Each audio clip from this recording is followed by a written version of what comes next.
warahmatullahi wabarakatuh. Kepada yang terhormat Bapak Dosen Penguji Uji Kinerja PPG dalam Jabatan Angkatan keempat Universitas Kristen Satya Wacana Salatiga. Perkenalkan, saya Farida, guru di SMA Negeri 2 Banyuasendura, sekaligus sebagai mahasiswa PPG dalam Jabatan Angkatan keempat Program Studi Pendidikan Ekonomi di Universitas Kristen Satya Wacana Salatiga. Pada kesempatan kali ini, saya akan menayangkan video praktek pembelajaran uji kinerja yang dilakukan secara daring di SMA Negeri 2 Banyuasendura dengan materi tahap pencatatan ke dalam jurnal umum pada siklus akuntansi perusahaan jasa.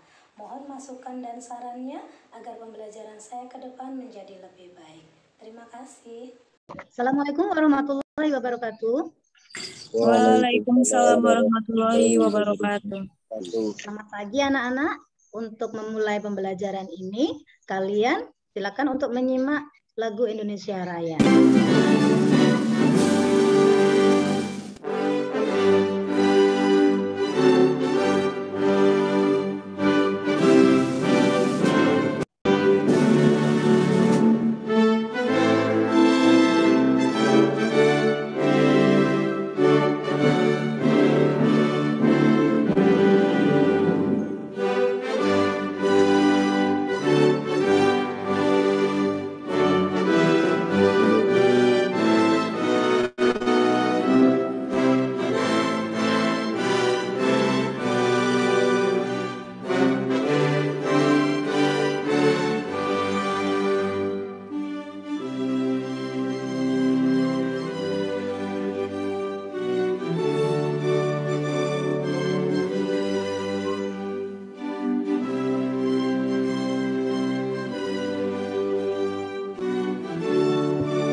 Baik, untuk memulai pembelajaran pagi hari ini, kita berdoa dulu ya.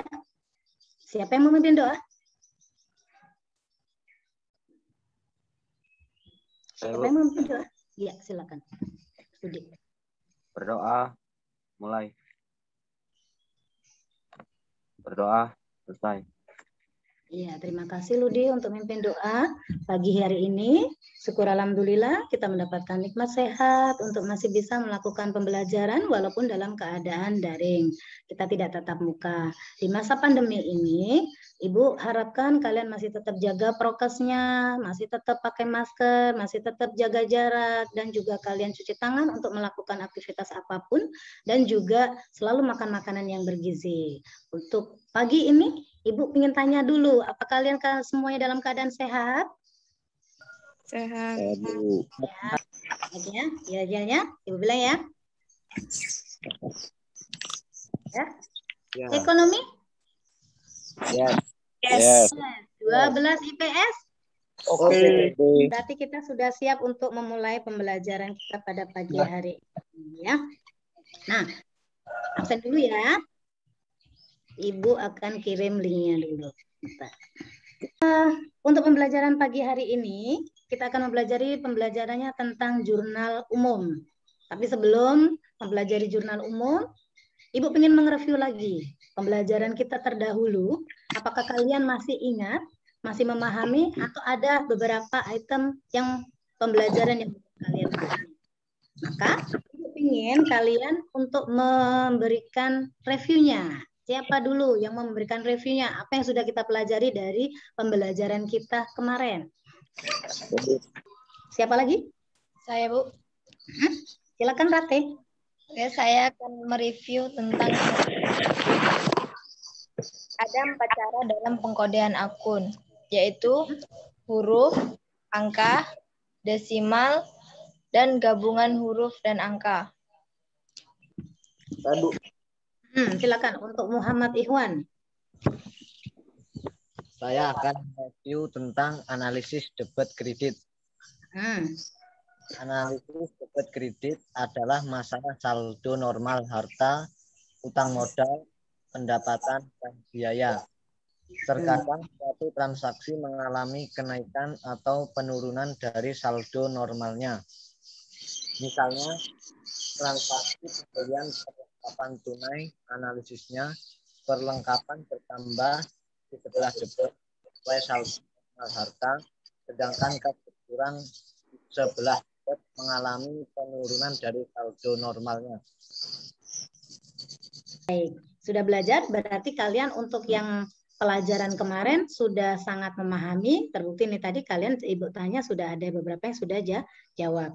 Baik, untuk hari ini kita akan mempelajari tentang jurnal umum, di mana manfaat yang akan kita peroleh dari mempelajari jurnal umum adalah merupakan suatu tahap di mana tahap pencatatan, tahap pengiktisaran, dan juga tahap laporan. Ini akan kita lalui di mana jurnal umum adalah merupakan tahap awalnya atau tahap yang paling menentukan. Kenapa di sini dikatakan Ibu bilang tahap yang paling menentukan? Karena dengan jurnal umum ini adalah langkah awal sampai dengan pelaporan itu selesai. Gitu ya. Ibu boleh share dulu ya sebelumnya. Bisa dilihat? Bisa, Bu. Bisa. Ya. Baik. Jadi kita akan belajar tentang tahap siklus akuntansi perusahaan jasa di jurnal umum, ya. Nah, kompetensi dasar yang akan kita lakukan yaitu di sini menganalisis penyusunan siklus akuntansi pada perusahaan jasa, membuat laporan keuangan pada perusahaan jasa. Indikatornya, memahami tahapan pencatatan siklus akuntansi perusahaan jasa, menjelaskan pengertian jurnal umum, menjelaskan manfaat jurnal umum, menjelaskan bentuk jurnal umum, menganalisis akun dari transaksi ke dalam jurnal umum, dan menganalisis informasi atau data tentang tahapan pencatatan pada perusahaan jasa. Baik, apa yang dimaksud dengan tahap pencatatan pada siklus akuntansi perusahaan jasa? Akan menemu di sini adalah proses pendebetan dan pengkreditan transaksi yang dilakukan menurut kaidah pencatatan debit dan kredit, di mana berlaku secara umum dan debit dan kredit harus dilakukan lebih dahulu baru kemudian kita catat di sebelah kreditnya. Untuk tahap pencatatan di sini ada mulai dari bukti transaksi, jurnal sampai ke buku besar. Baik.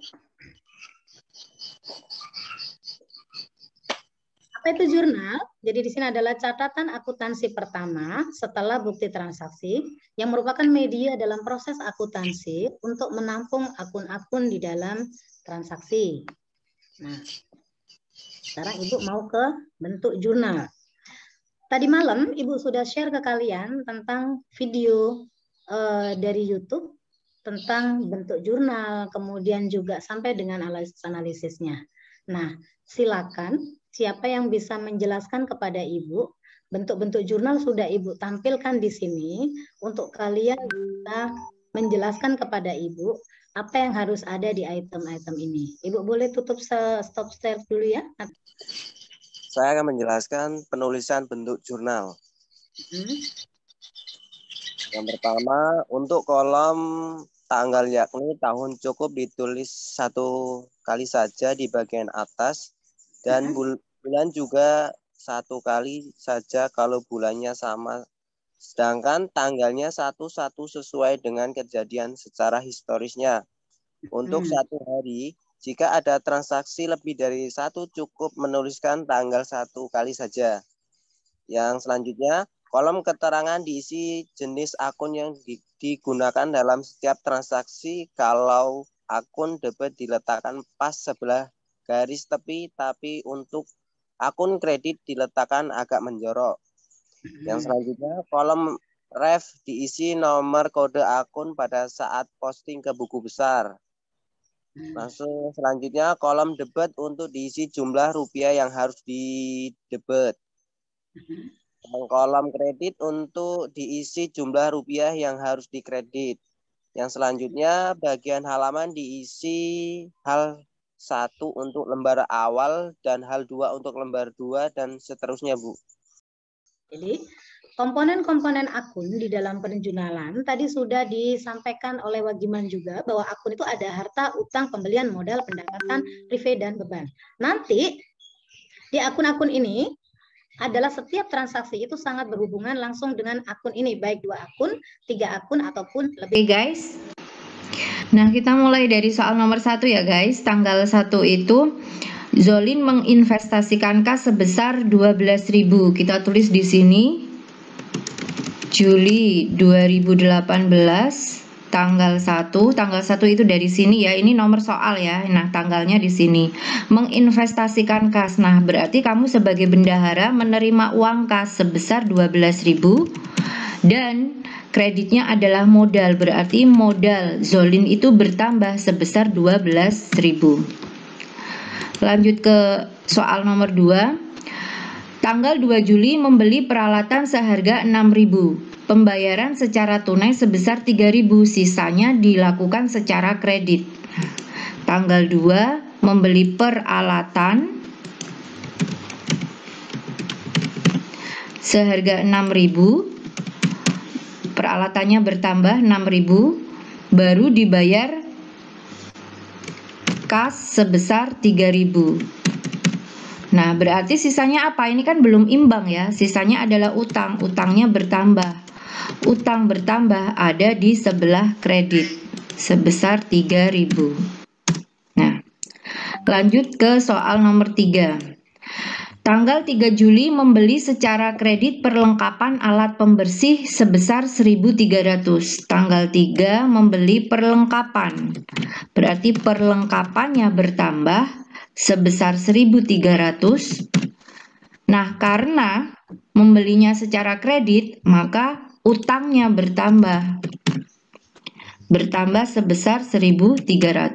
Utang bertambah di sebelah kredit. Selanjutnya, kalian sudah Ibu bagi kelompok ya. Sudah bagi kelompok, yaitu kelompok 1. Tadi ada Wagiman, Warisman, kemudian juga ada siapa tadi? Ludi ya. Terus kelompok 2 dan juga kelompok 3. Nah, Ibu share kalian untuk melihat permasalahan yang ada di jurnal. Baik, itu adalah kesalahan yang sering terjadi di dalam proses akuntansi. Silakan kalian buka dulu, kemudian nanti kalian silakan untuk berdiskusi. Ibu kasih waktu 10 menit sampai 15 menit. Setelah itu nanti masing-masing kelompok untuk memaparkan hasil PPT kalian, boleh dalam bentuk PPT ataupun dalam bentuk hasil diskusinya, satu-satu nanti untuk di-sharekan. Ini Ibu juga sudah buka di sini. Terlihat anak-anak? Nah, silakan kelompok siapa yang akan menampilkan hasil diskusinya dulu. Nah, boleh. Sudah kelihatan? Boleh dibaca? Nah, Ya, Bu. ya sudah betul itu. Sudah bisa dibaca. Silakan dibaca gimana? Ya, Bu. Kesalahan akuntansi yang timbul dalam bisnis dan akibatnya. 1. Kesalahan pencatatan. Karena akan menimbulkan laporan keuangan tidak sesuai dengan kondisi keuangan perusahaan yang sebenarnya. Salah mencatat angka 7.000 dicatat 700, maka akan ada selisih sebesar 6.300. Hal tersebut akan membuat hasil laporan keuangan yang tidak seimbang dan harus dicari mulai dari bukti transaksi sampai tahap yang akhir. Hal tersebut akan memakan waktu lama sehingga kerjaan tidak berjalan secara efektif dan efisien. Kesalahan kedua yaitu kesalahan matematis saat berhitung kan menimbulkan kesulitan dan susah untuk memperbaikinya. Untuk kesalahan matematis saat berhitung juga sangat fatal akibatnya. Selain mengakibatkan tidak balance, juga akan memakan waktu panjang untuk mencari jawaban atas kesalahan yang timbul untuk mengatasi ketidakseimbangan tersebut. Kerjaan menjadi kurang efektif dan efisien karena waktu yang harusnya digunakan untuk melakukan pekerjaan lain harus digunakan untuk mengulang pekerjaan dengan mencari kesalahannya dari awal transaksi. Baik. Ada nggak? Silakan Julia dibaca. Kesalahan akuntansi yang timbul dalam bisnis dan akibatnya hanya menjadikan laporan sebagai pencatatan seperti hanya melihat saldo dan kepentingan perpajakan. Melihat saldo hanya untuk kepentingan rencana pengeluaran yang akan dilakukan, misalnya menjelang akhir bulan, butuh untuk menggaji karyawan kira-kira cukup enggak. Bisa juga untuk bayar hutang bank cukup enggak. Untuk kepentingan perpajakan juga laporan dibuat tidak seperti keadaan sebenarnya hanya supaya pajak yang dibayarkan kecil. Jika hal tersebut ketahuan dari pihak pajak akan sangat berbahaya. Bisa-bisa perusahaan mendapatkan denda dan bila kasus ini berkepanjangan bukan tidak mungkin usahanya akan ditutup. Sudah, Bu. Kesalahan akuntansi yang timbul dalam bisnis dan akibatnya. Lupa menyimpan bukti transaksi seperti kwitansi atau nota. Akan mengakibatkan uang yang sudah keluar nggak tahu untuk apa dan mengakibatkan selisih di laporan nantinya. Jadi misalnya saldo kas ada 200.000. Selanjutnya ada bukti pembelian barang seharga 50.000 dan bukti tersebut hilang sebelum dicatat saat akhir periode kas. Harusnya jumlah sesuai maka dapat dipastikan akan berkurang 50.000. Hal tersebut mengakibatkan pihak kasir harus mencarinya dan sebagai resikonya harus mengganti. Makanya di dalam bekerja diperlukan ketelitian dan menghindari tindakan sembrono. Jadi akibatnya dari 4 kesalahan tersebut itu merupakan kesalahan yang sangat fatal, dikatakan fatal, semuanya berpengaruh terhadap laporan keuangan. Yang pertama, laporan keuangan itu kalau sampai salah maka dia harus mengulang lagi. Mengulangnya dari mana? Padahal proses pembuatan laporan keuangan itu adalah dari jurnal, kemudian dari buku besar, tahap pencatatannya sudah ada 3. Kemudian tahap pengiktisarannya sudah ada 2. Nah, kemudian sampai tahap pembuatan laporan keuangan itu juga tidak memakan waktu yang kecil, tetapi gara-gara kesalahan itu, maka waktu yang seharusnya mereka pakai untuk bekerja dalam 1 hari bisa terjadi. Kalau kesalahan cuma 1 sih tidak apa-apa, tapi kalau 4 kesalahan ternyata dilakukan semua oleh seorang akunting, maka hal tersebut akan sangat fatal, di mana dia harus mengulang lagi dari awal, mencari lagi bagaimana supaya ketemu mana balance-nya tadi yang salah hitung, mana tadi yang salah tulis, apalagi mau nyari yang tadi sampai dengan buktinya hilang.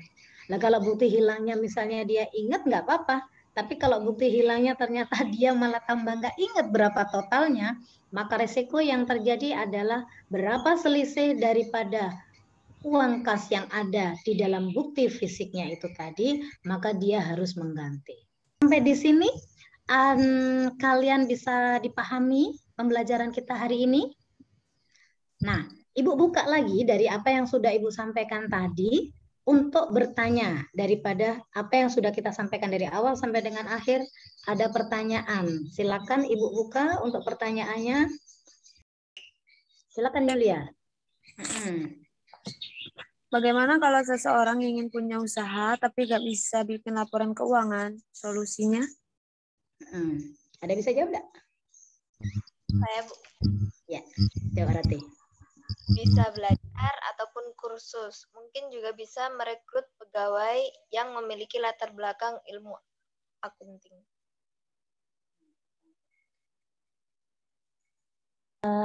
Baik, memang kalau misalnya, dan itu banyak, kalian bisa tanyakan aja usaha-usaha di sebelah-sebelah kalian atau di sekitar kalian, usaha kecil saja, jangan usaha besar. Itu kira-kira mereka semua yang usaha-usaha perorangan itu tidak semuanya. Bahkan Ibu bisa bilang hampir kalau di Indonesia ini 70% mereka tidak paham akan laporan keuangan, tidak paham akan bikin laporan keuangan. Cuman mereka bisa belajar supaya tahu berapa sih keuntungan yang ada di usaha yang aku bikin ini, berapa sih omset yang harus aku dapat, berapa sih saya harus mengisi laporan pajak tentang barang yang masuk, tentang uang yang masuk, sampai dengan apa yang harus saya bayar dari semua laporan-laporan tersebut. Gitu, tidak semua.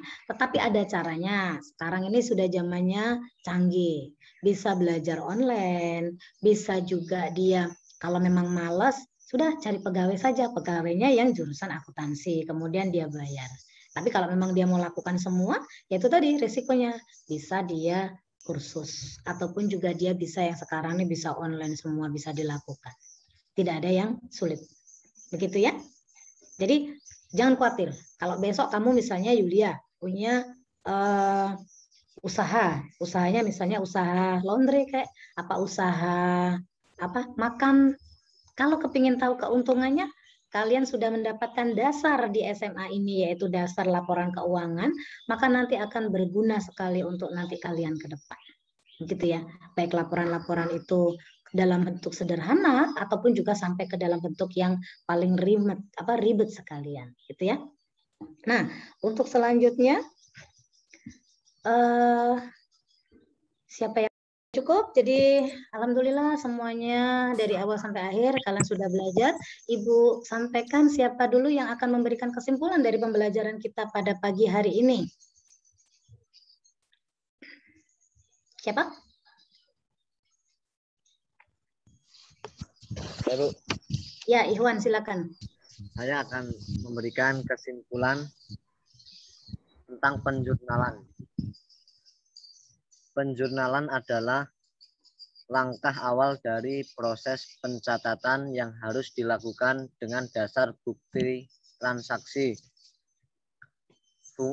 Fungsi jurnal adalah fungsi historis, pencatatan, analisis, instruksi, dan informatif.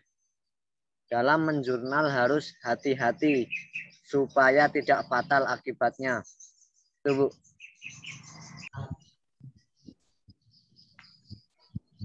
Saya, Bu.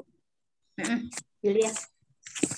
Kesimpulan, dengan penjurnalan dan penempatan akun-akun yang tepat akan menghasilkan laporan keuangan yang benar sehingga diperlukan ketelitian dan ketekunan. Kesalahan dalam proses penjurnalan bisa saja karena human error, tapi masih bisa diminimalisir dan diperlukan pengalaman yang cukup dalam menangani kasus serupa sehingga tidak perlu waktu yang lama dalam mencari solusi jika ada ketidakseimbangan laporan. Ya, Bu. Bahkan silakan. Diperlukan ketelitian dan ketekunan dalam menjurnal. Dan meminimkan keteledoran sehingga kesalahan dalam proses penjurnalan bisa dihindari dan diatasi.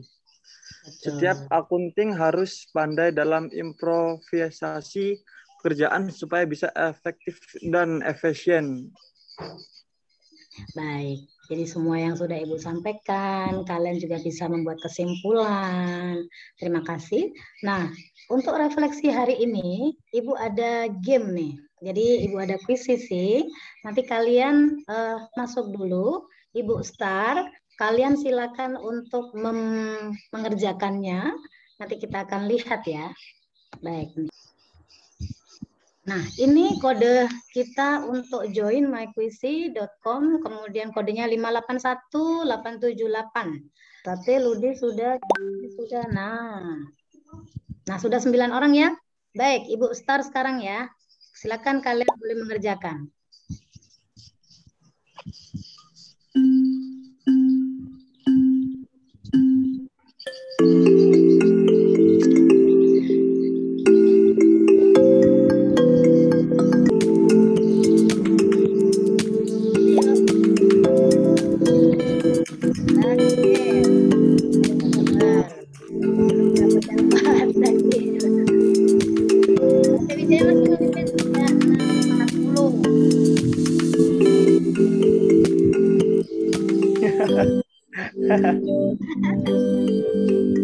Selamat untuk tuannya Rate Wijaya. Tangan. Baik, ini sudah selesai kita membuat kesimpulan, kita juga merefleksi. Ibu ada lagi nih ya, refleksi nanti kalian boleh kerjakan setelah pembelajaran ini, silakan. Tidak harus sekarang, tetapi kalian kerjakan di Google Form yang nanti akan Ibu share lagi di message. Tunggu sebentar, Ibu ambil linknya. Sudah terlihat, anak? Sudah. Nah, kalian kerjakan sebagai bahan refleksi supaya nilainya bisa tampil juga. syukur alhamdulillah pada pagi hari ini semua pembelajaran juga sudah selesai. Kalian juga sudah mengikuti dengan benar. Untuk pembelajaran yang akan datang, tolong kita akan mempelajari tentang posting ke dalam buku besar. Baik, Assalamualaikum warahmatullahi wabarakatuh.